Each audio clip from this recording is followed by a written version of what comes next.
Welcome to Farquhar Middle School. I'm Mr. Beidelman, and today what we're going to do is kind of just walk you through how our team collaborated together to create a safe environment for students when they return back to school. What we're going to do is walk you through different facilities in our building today, such as classrooms, computer labs, bathrooms, and really talk about how they're going to function when they come back to school. At Farquhar, our team has been collaborating together. Various members have been doing different things to promote safety and security. Mr. Tony Dean, our security personnel, has been working hard to make sure we have appropriate use of traffic flow within our hallways, signage in our facilities and bathrooms. Our building service manager, Juana Amaya, has been working hard with her team to remove excess desks from different classrooms and to create storage on each different floor. Also, our financial specialist, Dawn Trehorn, has been doing a great job with procuring different things that we need and making sure we make appropriate purchases and we have enough PPE and different things that we need on a regular basis to make sure this entire building is safe for students and for staff upon return. And finally, Trisha Pignone, our administrative assistant, has been doing an outstanding job just collaborating and bringing everyone together to make sure we're all on the same page and connecting and having that transparent conversation about what we want the school to look like and how we want to model it for kids. Each grade level has a separate entrance that we have created. Our 7th grade students will enter through the front. Our 8th grade students will enter on the side of the school, and our 6th grade students will enter from the rear. This is a shift in the change how we normally enter because we usually only have one entrance for all students and one exit for all students. However, our thinking is in case of a COVID outbreak on a particular grade level, we want to make sure that we limit the contact cross grade level. As you enter in the building, in order to limit contact with different grade levels, all staff members of that particular grade level will use the same entrance. Everyone will see the same thing upon entrance, the security personnel there with PPE, with necessary masks if students have forgotten their mask or lost it from transit from home to school. We will also have additional hand sanitizer or gloves if students choose so to wear them throughout the school day. I believe this is really important because we want to try to limit the amount of contact. So this is what people will see at each of the entrance and exits for every single grade level. We've set up lines on the floor to ensure that there's no large bottleneck areas when students are entering and they stay 6 feet apart when walking into the building. This hallway traffic flow, along with the PPE station, ensures everyone will stay safe and have the appropriate distance.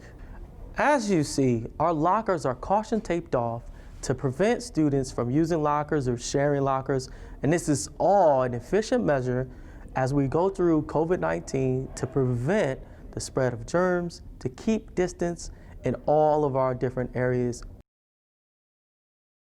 One important consideration as we move towards less students in the classroom is typically we have 33 desks. So where do we put the excess desk? You have to think about storage, and we also have to think about the Herculean task of our building service people in moving all of these different items if you have multiple floors. One suggestion is to find a storage space on each floor as close to the instructional locations as possible so building service can utilize that space for storage. What we'd have here is a storage area of an underused space where we created enough room to take all of the desks from our 7th grade floor into one particular area. If you have a multi-space room with a stage, that stage area can be used for multiple storage items. We have Chromebook carts on that space. We have different boxes. We have desks. It is a large storage area that we're able to use.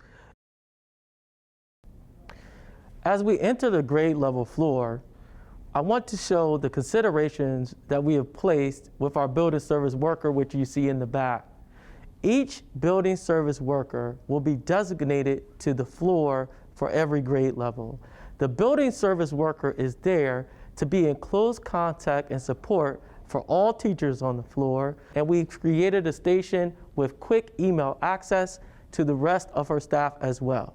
One other aspect of having a building service personnel on each floor is to limit the capacity inside of the bathroom and ensure all of our policies and regulations that we have created for our bathroom stays intact. We limit the number of students inside of our bathroom to just 2.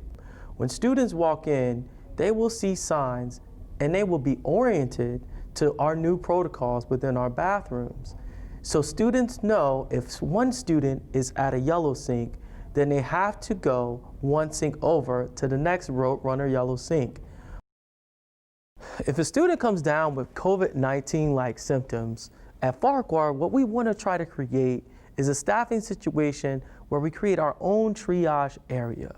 This is a consideration to remove that student from general population so they can be isolated. We can make a quick phone call home to parents and have that student picked up immediately.